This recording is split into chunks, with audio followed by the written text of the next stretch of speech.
La cérémonie d'investiture officialise un transfert de pouvoir ayant été condamné par l'Union africaine, l'ONU et d'autres partenaires internationaux. Dès le début, ce transfert a été qualifié d'inconstitutionnel, mais lors de la cérémonie, le ton était celui du changement et de la promesse de répondre aux préoccupations déclencheuses des manifestations. Le nouveau président par intérim s'est dit déterminé à remplir ses obligations.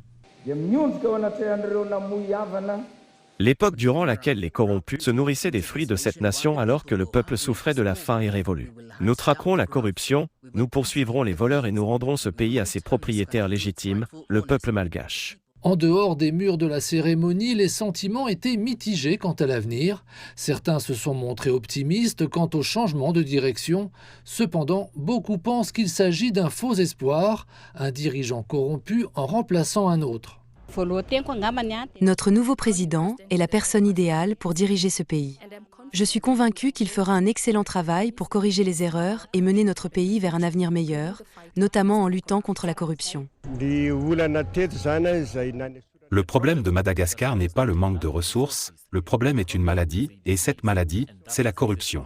C'est le monopole d'une poignée de personnes, d'un petit groupe qui contrôle le gouvernement, l'économie, tout, et il faut s'y attaquer. Les troubles à Madagascar, déclenchés par une crise de l'eau et des coupures d'électricité paralysantes, ont contraint le gouvernement précédent à quitter le pouvoir. Ils ont ouvert la voie à un chef militaire promettant une nouvelle ère de stabilité et de services de base. Le chemin qui a mené à ce moment a été tracé par les robinets à sec et les nuits sombres de millions de personnes ici à Madagascar. Aujourd'hui, le colonel Michael Randrianirina, un homme auparavant connu pour son commandement des troupes, se retrouve à la tête des espoirs d'une nation. Madagascar fait clairement partie des 10 pays les moins bien classés selon l'indice de développement humain de l'ONU. Selon la Banque mondiale, en 2022, les 3/4 de ses 30 millions d'habitants vivaient en dessous du seuil de pauvreté.